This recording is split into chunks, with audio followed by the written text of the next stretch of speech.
Hello, everybody. Welcome to this week's AMA.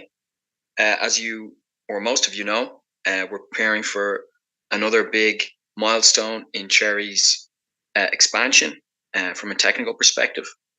So we're glad you can all join us for what's going to be an interesting week or two. I'm going to hand you over to Herman now. He's going to give us the core important updates as to what's going on in the development side of the project, and then we'll give our usual update on other aspects of the project in a few minutes after he's finished. Herman, are you there? I am. Okay. Yep. Thank you, Owen, for the introduction. I do have some interesting news. I do want to apologize. It's usually the noise. This time, it's the fact that I'm falling asleep.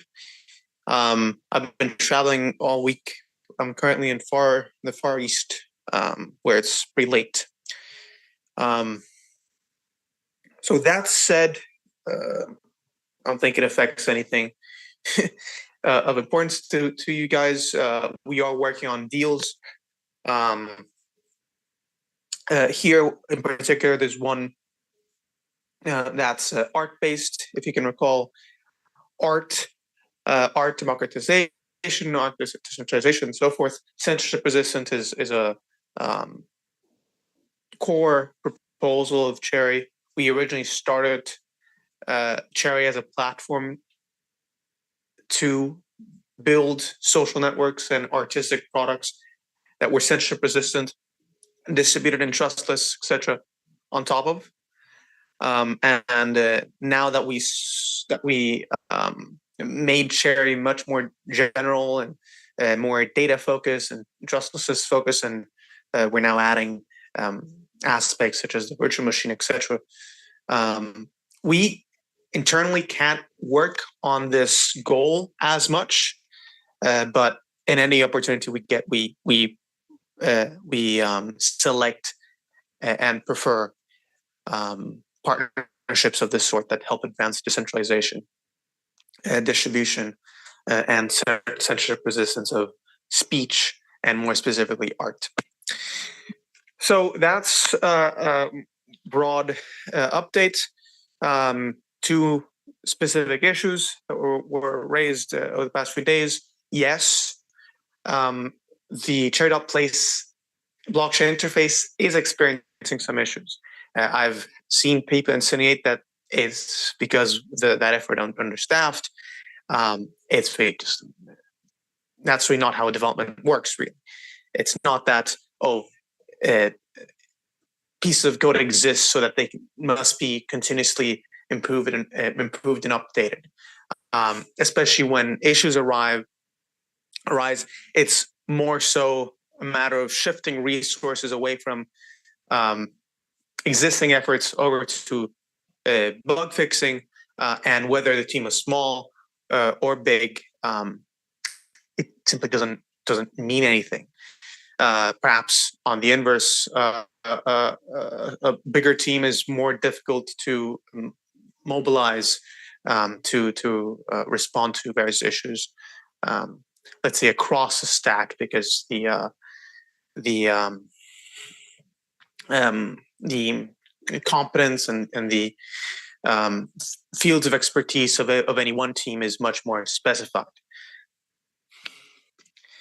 Yeah, regardless of that, we are working on a fix. I think within hours, maybe by the end of the week, it should not happen anymore. But for those wondering what the fix or what the problem even is, you are correct. This is a salutary problem. Only a few community members have experienced it, and it happens on and off for a few minutes a day, and it has maybe been going on for maybe 5 days. So if you see your balance disappear, if you see the block numbers not increasing or even receding, don't fret. We're aware. It'll be fixed, and it doesn't mean anything really blockchain-wise. It's just a matter of what data your browser is getting. Now for the information that everybody's been waiting for now months, where when we originally announced that it would have been weeks. I'm aware of that. I think we addressed the delays and all that stuff at sufficient length in the past AMAs and in written form. The EVM is finally upon us. Now, I can't give you any specifics, but whereas the last week estimate shifted the time range of a EVM testnet release from weeks to days. Today, I feel pretty confident shifting it to hours.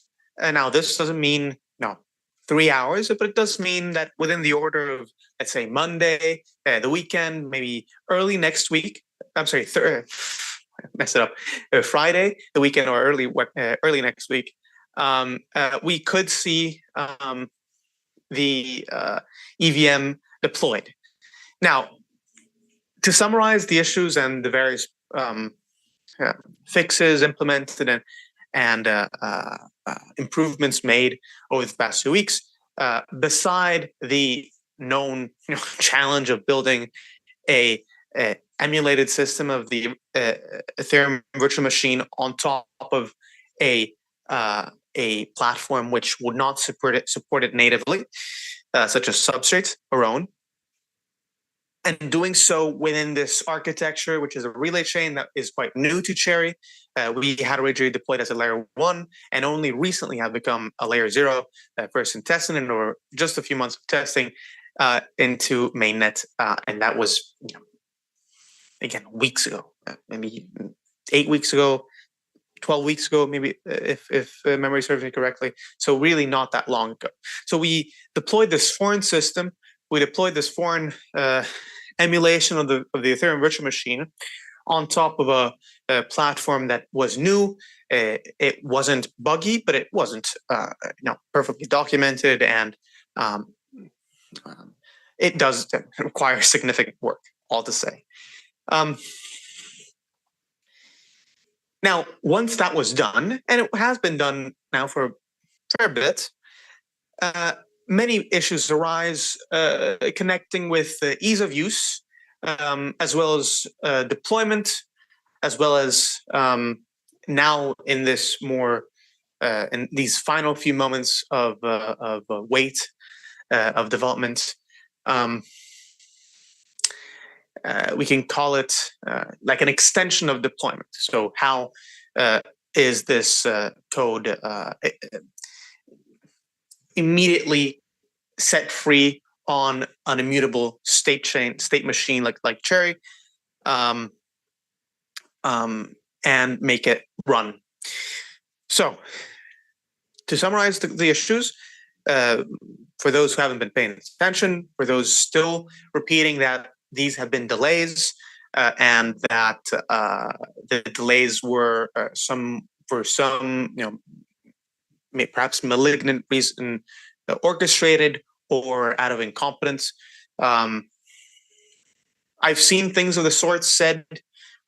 Frankly, it's not really in the team's interest even to address them because they're plainly false, chiefly demonstrated in the detailed description that we weekly provide in AMAs, and we perhaps less frequently provide by bringing on developers and experts, people experts on the topic more so than I am, and I tend to supervise this and other aspects of Cherry core ecosystem, Cherry Labs, etc. But nevertheless, it's good to make everyone aware of not just the issues that were raised, confronted, and now solved, but the solutions and the features that emerged as a consequence. So initially, the question was, how do addresses represented in Substrate form or Cherry relay chain form, so those that have used Cherry.place, the addresses that start with a 5, how to reconcile that with the Ethereum native address, which often starts with a 0x, or always starts with a 0x and followed by an alphanumeric string. This is a pretty difficult question, and it can be solved in many, many ways. It also could easily avoid a solution, and just uh, prefer one, namely the native address format over the other, and then have some sort of compatibility hack on the MetaMask front, something like that. It does involve a fair degree of cryptographic, um, thinking of how the two addresses are generated by the public key, which is common to both systems, um, uh, so that these addresses can be matched, though not deterministically. My goodness, I can't even pronounce that name, or randomly, or if we wanted to go the full breadth and implement the best solution, how to solve this issue by matching one public key from Ethereum to, one address from Ethereum rather, to one address from Cherry, both sharing the same public key, and one determinant. I can't see and pronounce that. I'm sorry, guys. It is late, as I apologized earlier. You know the adverb. I'll let that slide. And how to match that in a way that can be done repeatedly, and so that if you generate a public key with trade.place, it produces, rather, if you import a public or private key on trade.place, it would produce the same Ethereum key, same Ethereum address as if you imported that same public key or private key on your MetaMask, and vice versa. Anyway, so that has its own complexities, chiefly pronouncing the darn concepts. That was solved. The solution brought about a whole bunch of other problems concerning consensus. That consensus would now need to map addresses in both systems, which expanded the state in a way that wasn't proper, I think. And I could read the entire description offered by the leader of this effort, explaining all the various issues, but I think you get it. I don't need to make a fool of myself more by trying to pronounce words that I can't. Again, not that I'm not able, it's just that it is very late. So with that said, I'm available for questions. Hopefully I've cleared up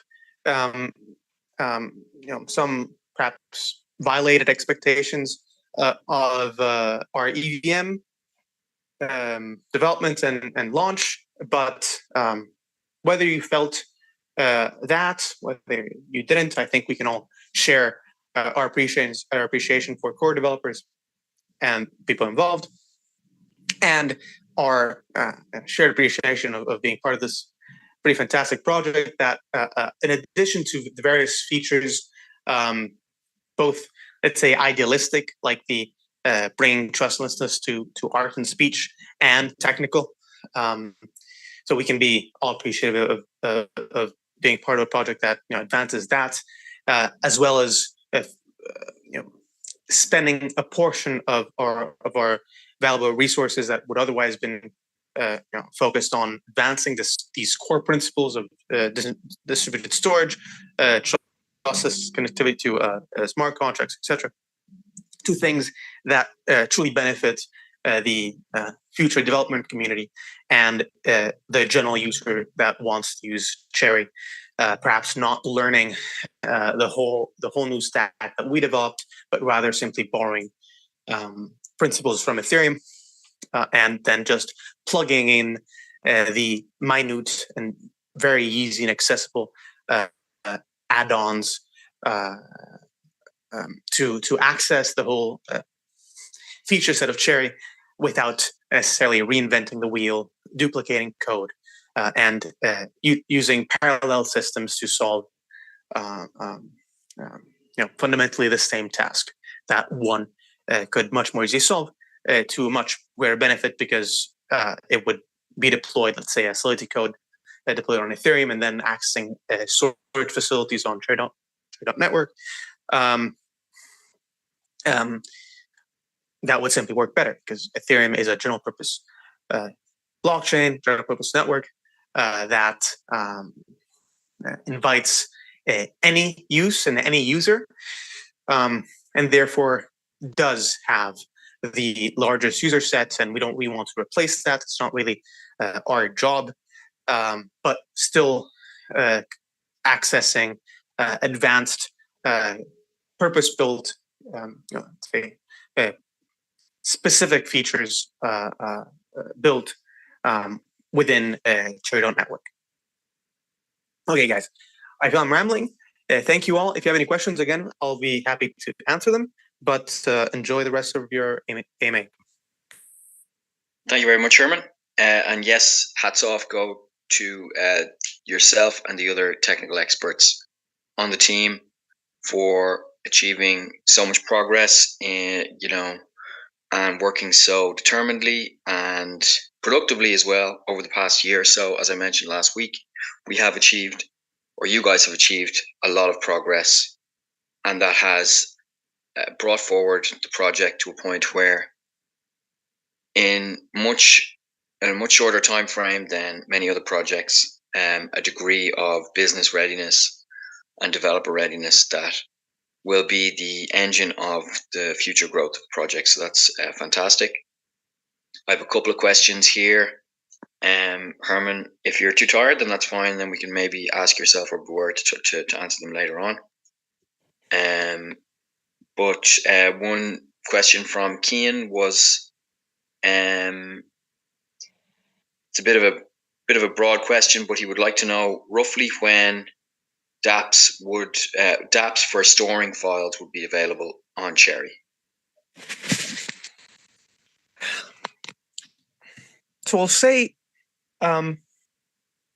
this is not an easy question to answer. And I think when you recognize this, and I think the question also realizes that the ability to store files on Cherry exists and has existed for a very long time.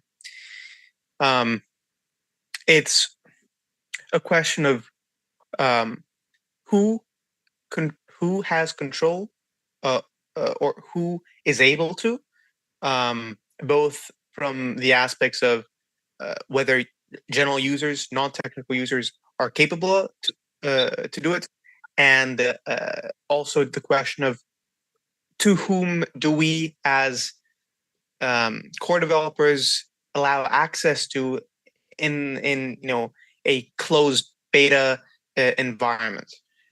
Now that answers the question in a pretty sly way.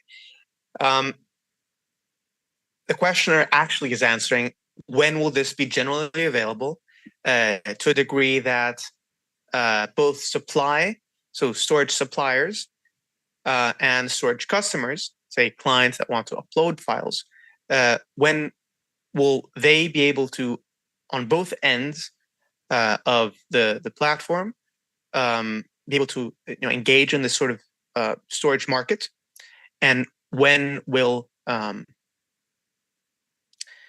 the trade token be able to mature this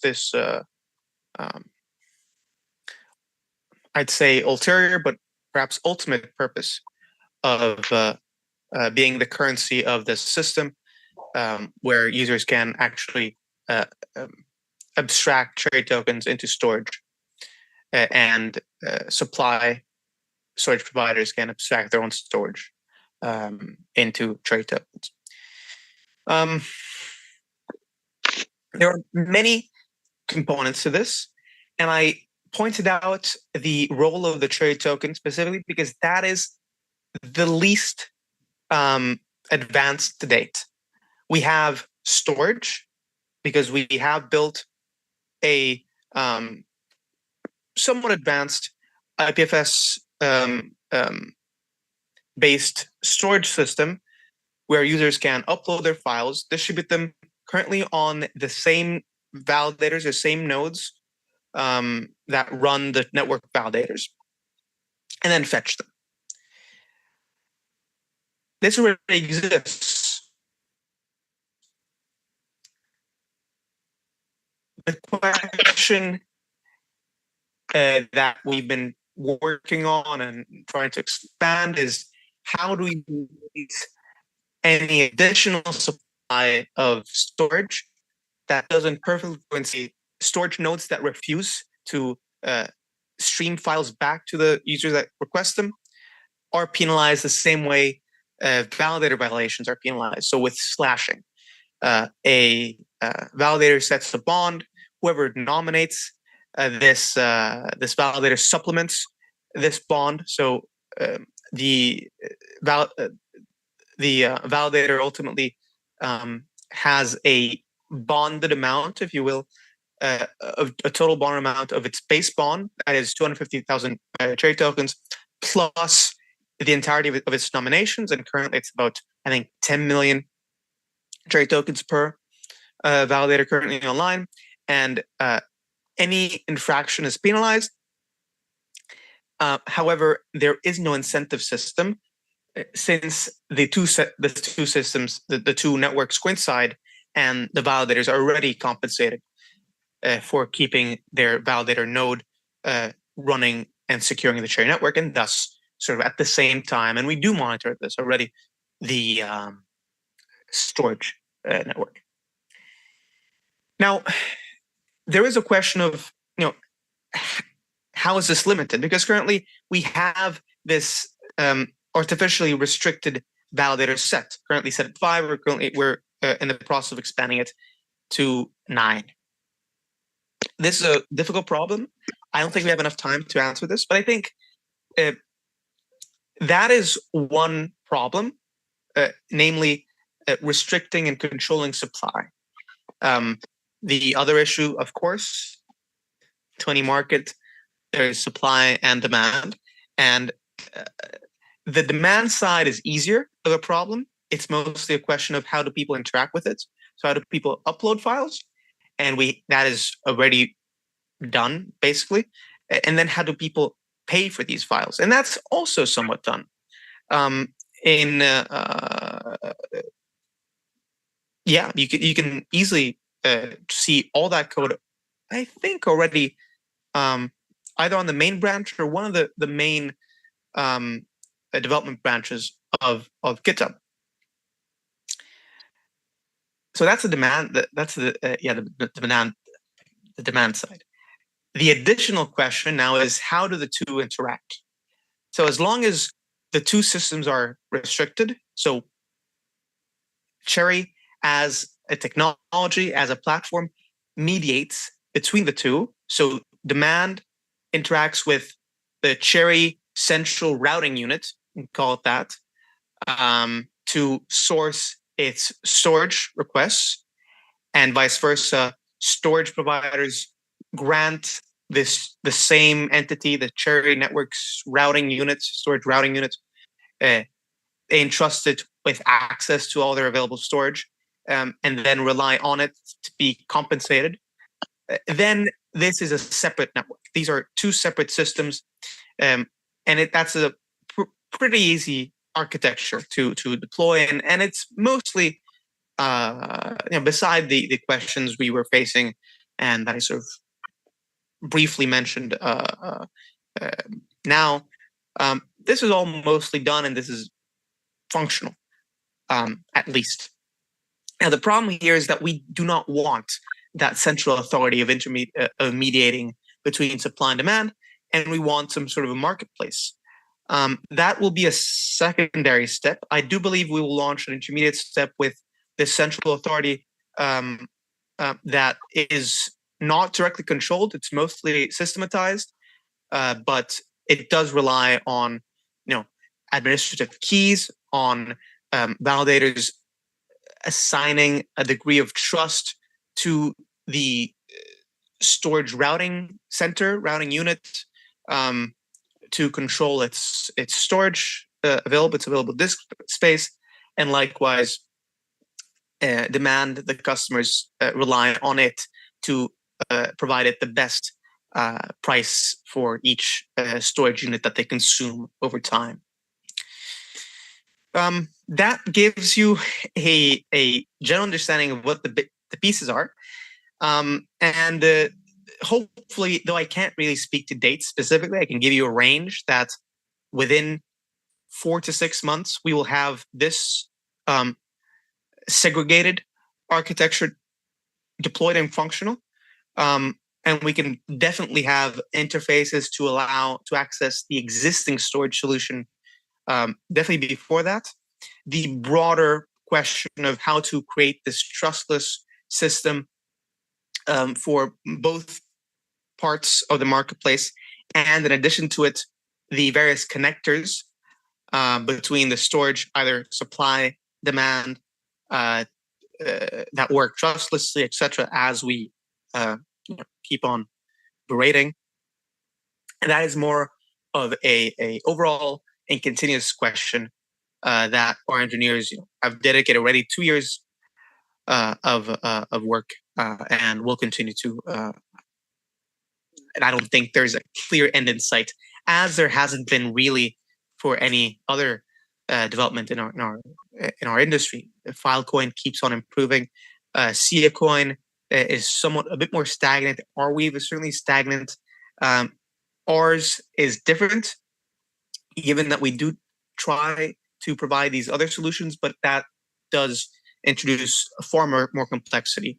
And while stagnant and static code does have its use, blockchain is sort of that and explicates the value of that. We believe that a problem like this can only really be solved by trial and error over several iterations, over different trials of systems, of architectures, starting with solving the more down-to-earth problems and then scaling up. Thank you very much, Herman. That's a very thorough answer. I think that's something that we'll point to in the future when people ask more about what kind of interaction they can have in terms of storage with the Cherry chain in future. So that's quite useful to us. Thank you very much. I had another question that I could answer myself if you want to jump off the call, and that's fine. Maybe you'd like to lend some of your thoughts about privacy. I had a couple of questions during the week asking why, if at all, Cherry is suited to people with business cases that hinge on privacy, or even personal use cases that hinge on privacy, and if so, how we intend to address that, if we intend to address it at all. Another really complicated question. If you have an answer that's prepared, I appreciate it. I'll say that privacy fits interestingly, not in the clearest way, but in a interesting and new and exciting way with what I've said so far about our interest in decentralization and trustlessness and censorship resistance. There certainly is a very specific use case of data privacy. Anything that's submitted currently within the Ethereum or any other blockchain is public for everyone to see. The data is there for anyone to interpret. It also costs a lot of money to upload that data, and by definition, read is accessible to all. So not only are you uploading the data visibly, but you're also paying for it to remain visible in perpetuity. Conversely, data stored on Cherry, data stored on the Cherry storage system is not public by default. It is yours, and you can assign CRUD access, so create, read, update, delete access authoritatively to people of your choosing. You can set that a file shouldn't be read by anyone but you, or that a file should be read by anyone but updated by you and, let's say, your family, your organization, your business. There are many use cases of the sort. I won't get into the business application, but this gives you a general indication of how data privacy specifically works, and data anonymization works in contrast with Ethereum. Now, there are other efforts, such as on-chain privacy, that I don't think I can discuss now. It's just way too complex. It involves me thinking about the various trials we've already had with zero-knowledge proofs, with zero-knowledge rollups, really complicated cryptography that currently, in my present state of mind, it just goes over my head. Hopefully that answer suffices, but if Owen wants to add some more, I'll be happy to listen and learn. Sure, thanks, Herman. You covered most of some of what I wanted to mention in terms of the basic functions, the basic operations that can be executed in the Cherry environment is more expansive, as Herman mentioned. There are various aspects of Cherry's architecture which have been designed specifically to cater to the needs of a decentralized Web3 future, which of course encompasses a great degree of a need for privacy in various business and personal dimensions. So just recapping what Herman said, and as well to mention the background of some of the senior developers and founders in our team, such as Herman. They have a long history with other privacy-oriented Web3 projects. So that's all to say that the basic nature of Cherry as a technology and as an organization lend themselves very well to privacy. Further to that, in more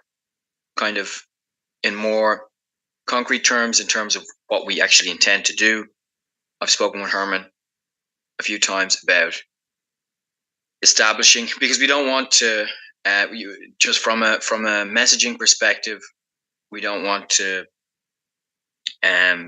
confuse our pitch as a project too much by bringing in too many concepts of regarding other things like privacy. We want to focus on the core Cherry message, which is about distributed file storage and trustlessly connecting that to smart contracts. So we don't want to muddy the waters too much by trying to claim that we do too many things, but what we discussed before was launching a new dimension, so to speak, to Cherry, which would basically make some privacy components to the Cherry feature set more, just fine tune them a little bit, and then do some degree of promotion or even a separate page in our website, where we would take people through what you can do with Cherry and what aspects lend themselves well to privacy. So that's something we're working on, and we're going to hopefully show to you guys pretty soon. Again, it won't be a project or an ecosystem project in and of itself whatsoever. But if you look at our ecosystem page, you'll see that I think off the top of my head, 3 or 4 at least would be in some way in the sphere of privacy needs and addressing privacy needs. So we might just in short put a spin on the existing Cherry market positioning, in a way that also caters to people who are interested in Cherry from a privacy perspective. So it's just kind of adding another feather to the cap of what Cherry explains that it can do, I suppose would be the best way to put it. Stay tuned, guys. I know there's a lot of people in our community who are quite interested in that aspect, the privacy aspect of decentralization and Web3. So I would just encourage you to just stay tuned, and in the near future, we'll we'll stake our claim to that market as well pretty soon. And if nothing else, then at least we'll emphasize to the wider community, the wider tech community, the kind of our kind of chops in that regard, our credentials in that regard, and I'm sure some dApp developers who are looking to build on Cherry would have these kind of thoughts and queries in their mind, and then it'll at least be a way for us to quell any doubts they have in that regard, because Cherry is and as we've said before, we are very motivated to not just make Cherry a commercial success, but also to make it a success in terms of furthering the interests of decentralization. So thank you very much, Herman. Those are the two questions that I had. I'm going to very quickly go along and just have a quick look at my notes, because there was some things I just wanted to supplement Herman's announcement with some small things. Hang on there 1 second, guys. I really need to just keep my notes open in future. And then in a couple of minutes, we're going to go first and talk to Diego. Diego's going to give his update in terms of what's going on with our native launchpad seedling. Then we'll move to Marvin. Marvin will help us out with a discussion of how things are going with Cherish, which is looking forward to its launch in the very near future. And then, of course, we'll go to the quiz at the end. All quiz winners, apart from the Christmas quiz, have been given their prizes. The Christmas quiz people will be contacted in the next 24 hours, because I finally had people getting back to me to claim their prizes. So now we can just start to distribute the options for the winners, the 6 winners from the week before Christmas. Otherwise, all quiz winners are up to date. Okay, so as you can see in the slides, the promotion of EVM, we're going to try and look at some interesting ways to do this, specifically because it is focused on developers, not just on the wider community. So I'm trying to think of good ways to get the word out about that, so that developers can come in and start messing around and building on Cherry. That's really what we want to happen. That's going to be the real driver of growth for the project in the near and long-term futures. The merch store, we're putting the final touches on that. It should be done this week, so maybe expect that around the weekend. That should be fun. We are, as we said before, we have there. I mean, if you want to get some stuff, some cool Cherry merch, first of all, it's pretty high quality, and second of all, we're not making any money off the merch. We just want to spread the love. So, and I think we were talking about it there a couple of days ago. The delivery prices are quite reasonable as well. So that should be fun. And then, of course, in the background, we are working away on partnerships and our partnership pipeline. Things are going quite well. We generally haven't actually been kind of stonewalled out of any discussions since we started, actually. So I think that it really is a case, and I see this a lot when we discuss Cherry's interaction with other projects, whether they be or projects or initiatives or organizations, whether they be big VCs or with other layer ones and layer twos or layer zeros. They are, they're always quite positive and interested in how we do. So things are looking quite good from that perspective. And then there will be another couple of ecosystem projects unveiled in the near future in the next couple of weeks as well. So that's always going to be exciting and fun to do. Now I will hand you over to Diego. Diego is going to update us about what's been going on with Seedling over the past week.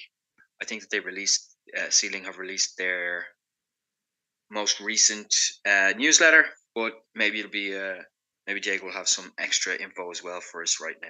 Diego, are you there? Yes. Hello, guys. Thank you, Owen. Happy to be here another week on the weekly AMA. Today, guys, I wanted to start off by bringing more light to the Astraverse situation. This project we announced or did a poll on our chats. After numerous chats and meetings with the CEO and arranging lots of stuff, we have not yet concluded on the actual round we want to bring for you guys. We're expecting low interest for the earliest rounds, since the project is in a very early stage and it has only reached institutional investment and institutional interest, and not at all any other launchpad investment, for example. They are currently fundraising to continue building, even though they already have an open demo, or alpha or beta, however you want to call it. They're spending all their resources on the building of the project. So something I really like of them is how they are approaching Web2 audience. So especially on the gaming and metaverse side of market, it is important to not purely focus on the Web3 to gain their interest, since most people in Web3 are just interested in the investment side rather than gaming, and therefore not potential and actual final users of the infrastructure. And they are actively looking and reaching their first agreements with very well-known brands in the traditional market. So yeah, from a strategical point of view, for Seedling, we do need to potentially make use of these opportunities and other contribution options once their community is building up, since this will also bring some traction and interest to our launchpad. So personally, in my eyes, public rounds or later rounds right now, as the market is, are of less risk, since the project is already developed and you have more information for decision making, and also for a better co-marketing, since they will be looking into deploying resources on exposure just before the TGE. So yeah, just wanted to clarify our position right now. Still in discussions with them. They have a very, very basic open demo right now, which is browser based. So you don't need to download anything, and have a mystery box challenge running at the moment. So yeah, also we're contacting many other projects funding their seed round with AI related projects that look like good opportunities, but again, looking at the investment in later rounds once everything is back rolling and we can make use of their marketing too. So that's the main thing I wanted to clarify today. Other than this, as Owen said, our newsletter was published a couple of days ago, so you guys can have a look. And yeah, another big focus, as always, is being placed on networking. Actually, after this call, part of the Seedling team and some senior managers at Cherry will be attending a meeting with one of the top upcoming chains in the space as an ecosystem chat and in search for synergies. So yeah, guys, this is obviously very difficult to materialize and visualize for you guys until everything is closed and signed. But very big efforts are being put on the business development side of work. And yeah, that was all for today. Thank you, guys. I'll leave you back with Owen. Many thanks, Diego. Yeah, certainly a lot of work being done behind the scenes for Seedling and for the wider business development work at Cherry. And in terms of business development, we also have some progress and a lot of things being achieved on the Cherish side. And we have Marvin here to talk to us a little bit about that. Are you there, Marvin? Yes, this week I am. Apologies for not being there last week. I was kind of sick, but I'm back 100% now. So since I'm back 100%, a lot has been going on at Cherish. I think the first piece of business I want to address is our creator spotlight, where we talked about two really talented up-and-coming creators who have shown their interest and excitement about Cherish and a platform like Cherish for them to freely create and design and express themselves unfettered. So have a look at Berklin's and Carolina's views on social media and their arts. I've been really inspired by both of them being such talented artists, and it gives us energy as well, the Cherish team, to see that such talented artists are excited for a platform like Cherish. That means that we're going in the right direction more and more. So definitely have a look at that. It was a lot of fun talking to these creators about their thoughts and putting out the article that you guys can all check out. So have a look on our Medium or one of the last announcements on the Telegram group. Then for the business side of things, we are looking at more ambassador partnerships, partnering with some big creators who are socially engaged with how the social network and social media region is developing these days and what the issues are. And we really want to get these people on our sides because they really have interesting thoughts and they will help us grow as they grow and shape the future of social media. So we want as many of these people on our side as possible, making sure they know what Cherish is about and maybe having their input as well. This is a bit more than just onboarding, letting people know that Cherish exists and bending them down. This is really about forging connections that will benefit both parties in the future. Then on the development side, we have been continuing at a steady pace. More and more is getting done by our devs who work tirelessly on the Cherish platform, making sure that the UI and the backend is working seamlessly. Then finally, onboarding continues at pace. We have been having some small issues on the back end of the old website, but that should be resolved pretty soon. And so you guys can check out all of the artists with all of the top artists we've onboarded and who are on display over there. Other than that, I don't really have that much to say. Other than things are going quite well behind the scenes. I'll leave it to Owen and John. Thank you for listening. Thanks very much, Marv. Very enlightening. Cheers for that.